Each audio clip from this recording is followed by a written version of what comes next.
এর আগে আমরা অনেকগুলা টাইপের জার্নাল শিখছি। আজকে আমরা শেষ ক্লাসে শিখবো হচ্ছে আয় বা লাভ সংক্রান্ত লেনদেন কিভাবে ডেবিট ক্রেডিট করতে হয়। তো একটু ১ম এ বলে রাখি, আয় হইলে কিন্তু ব্যবসার মধ্যে কি করে? বিনিময়ে কিন্তু আয়ের মাধ্যমে কিন্তু টাকা বাড়ে। কোনো সময় নগদ টাকা আসে, বাকিতে হইলে তো আমাদের সিস্টেম হচ্ছে দেনাদার। আর প্রত্যেকটা লেনদেনে একটা পক্ষ থাকবে, সেটা হচ্ছে আয় হিসাব। যার মাধ্যমে আয় হবে সেই হিসাবের নামটা আমাদেরকে লিখতে হবে। চলো শুরু করা যাক। আমরা দেখি হচ্ছে আয় নগদে পাওয়া গেল, যেমন কোনো কাজ সম্পাদনের সাথে, সাথে নগদ টাকা পাওয়া গেল। কোনো একটা কাজ করলাম, বিনিময়ে নগদ টাকা পেলাম। জার্নালটা কি হবে? প্রথম কথা হচ্ছে আয় হইলে তো টাকা আসে। তাইলে এখানে টাকা যদি আসে, তাহলে কি লিখবো প্রথমে আমরা? আমরা লিখবো হচ্ছে নগদ লিখবো। টাকাটা যদি আসে সেটাকে আমরা বলি হচ্ছে সেবা আয়। কিসের মাধ্যমে আসছে? কোন একটা কাজ করলাম সেটাকে আমরা বলতেছি সেবা আয়। আর নগদ টাকা পাইলাম, নগদ টাকার সম্পদ, সম্পদ বাড়লে হচ্ছে ডেবিট। সেবা আয় কি হিসাব?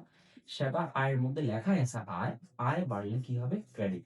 তো আমি সেবা দিলে তো কোন একটা কাজ করলাম, সেবা দিলাম, তো বিনিময়ে কি হলো? সেবাটাও বাড়লো, নগদ টাকাও বাড়লো। দুইটাই বাড়ছে। সম্পদ বাড়ার কারণে ডেবিট, আয় বাড়ার কারণে হচ্ছে ক্রেডিট।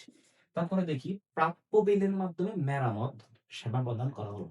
আমি একজনকে সেবা দিলাম, বিনিময়ে সে আমাকে কি দিল? প্রাপ্য বিল। তোমরা জানো কোন কিছুর সামনে প্রাপ্য লেখা থাকলে সেটা হচ্ছে সম্পদ। প্রাপ্য লেখা থাকলে সেটা হচ্ছে সম্পদ। তো প্রাপ্য বিল সম্পদ। আর কি করলাম? সেবা দিলাম। তাহলে আরেকটা হচ্ছে কি হিসাব? সেবা আয় অথবা সেবা হিসাব। প্রাপ্য বিল কি? সম্পদ। এতদিন তোমরা শিখে ফেলছো প্রাপ্য বিল হচ্ছে সম্পদ। সম্পদটা এখানে বাড়লো, সম্পদ বাড়লে হচ্ছে ডেবিট। সেবা আয়, এটা আয় হিসাব। আয় বাড়ছে, আয় বাড়লে হচ্ছে ক্রেডিট। লভ্যাংশ পাওয়া যায়। লভ্যাংশ মানে হচ্ছে লাভ। কোথাও যদি কোনো টাকা তুমি বিনিয়োগ করো, সেখান থেকে যে লাভটা পাবা সেটাকে বলতে হচ্ছে লভ্যাংশ। লভ্যাংশ পাওয়া গেলে কি হবে? নগদ। তো কোনো সময় লভ্যাংশটা নগদ টাকা না পাইয়া কোথায় পায়? ব্যাংকে পায়। নগদ পাইলে নগদে লিখবা, ব্যাংকে পাইলে ব্যাংক লিখবা। যেকোনো একটা হবে। আচ্ছা, তো লভ্যাংশ, লভ্যাংশ নিজেই একটা হিসাব পক্ষ। লভ্যাংশ নিজে একটা হিসাব পক্ষ। নগদ অথবা ব্যাংক থেকে যেকোনো একটা হবে, দুইটাই সম্পদ। সম্পদ বাড়লে তোমরা জানো হচ্ছে ডেবিট। লভ্যাংশ হিসাব হচ্ছে আয় হিসাব। যেহেতু আমরা বললাম এগুলো আয় সংক্রান্ত লেনদেন, তার মানে একটা পক্ষ সবসময় কি হবে? আয়। আয় বাড়লে কি হবে? আয় বাড়লে হচ্ছে ক্রেডিট। দেখো লভ্যাংশ কিন্তু এতক্ষণ ছিল না, লভ্যাংশ এখন আসছে, তার মানে লভ্যাংশটা বাড়ছে।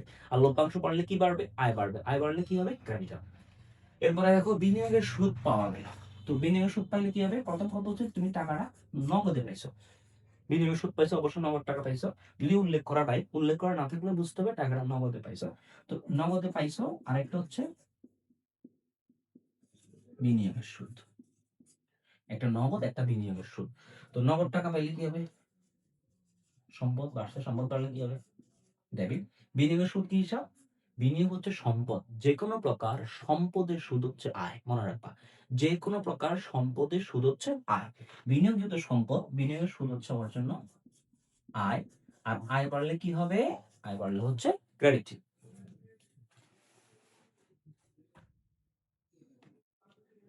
আচ্ছা, এরপরে হচ্ছে উত্তোলনের সুদ ধার্য করা হলো। তো উত্তোলনের সুদ ধার্য করলে এখানে লেখার স্পেসটা নাই, আমরা উপরে লিখবো।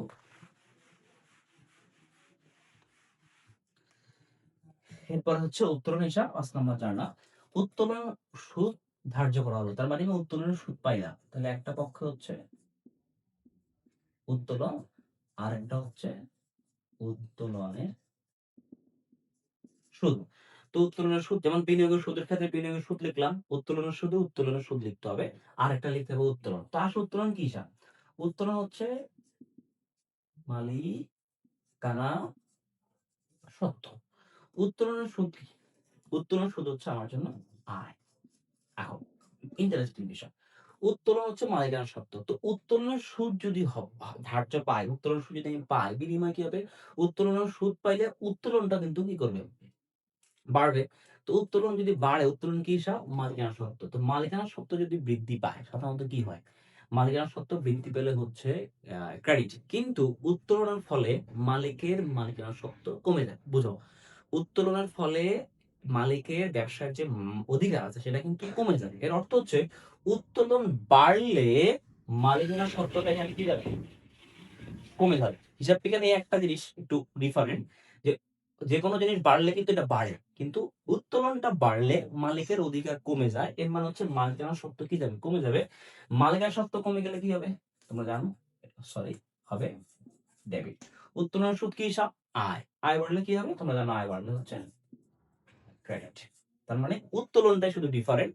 উত্তোলন বাড়লে মালিকের অধিকার কমে যায়। আর কমে গেলে হচ্ছে ডেবিট। এরপর আসো কমিশন প্রাপ্য হলো। কমিশন প্রাপ্য হলে কি হবে? প্রাপ্য। প্রাপ্য কমিশন। একটা হচ্ছে প্রাপ্য কমিশন। তোমরা জানো প্রাপ্য লেখা থাকলে কি হিসাব? প্রাপ্য লেখা থাকলে হচ্ছে সম্পদ হিসাব। আরেকটা কি হবে? আরেকটা হচ্ছে শুধু কমিশন। ৪ নম্বরটা কেন হয় নাই? দেখো কমিশন প্রাপ্য হলো। বাট এখনো কমিশন আমি পাই নাই। প্রাপ্য মানে হচ্ছে ভবিষ্যতে আমি কমিশনটা পাবো। তার মানে টাকাটা আমি এখনো পাই নাই। তাহলে একটা হচ্ছে প্রাপ্য কমিশন, একটা হচ্ছে কমিশন। প্রাপ্য কমিশন সম্পদ, সম্পদ বাড়লে হচ্ছে ডেবিট। আর কমিশন কি হিসাব? দেখো কমিশন কি? শুধু কমিশন লেখা আছে। কমিশনটা হচ্ছে আয় হিসাব। আয় বাড়লে কি হবে? আয় বাড়লে credit। আয় কিন্তু বাড়ছে। কারণ কমিশনটা এখানে বাড়ছে। আগে কমিশন ছিল না। এখন কমিশনটা আছে। কমিশনটা বাড়ছে। বাড়লে হচ্ছে আয়, আয় বাড়লে হচ্ছে ক্রেডিট। আশা করি তোমরা আয় সংক্রান্ত লেনদেনগুলো বুঝতে পারছো। তো বাচ্চারা এরপরে আমরা দেখব হচ্ছে হিসাব বিজ্ঞানের প্রত্যেকটা অধ্যায়ে যে অঙ্কগুলো বোর্ড পরীক্ষা আসে সেগুলো আমরা একটা, একটা করে সলভ করব এবং সেগুলো আমাদের YouTube চ্যানেল এবং আমাদের Facebook পেজে আমরা নিয়মিত আপলোড করব। ধন্যবাদ, ভালো থাকবে। দেখা হচ্ছে অন্য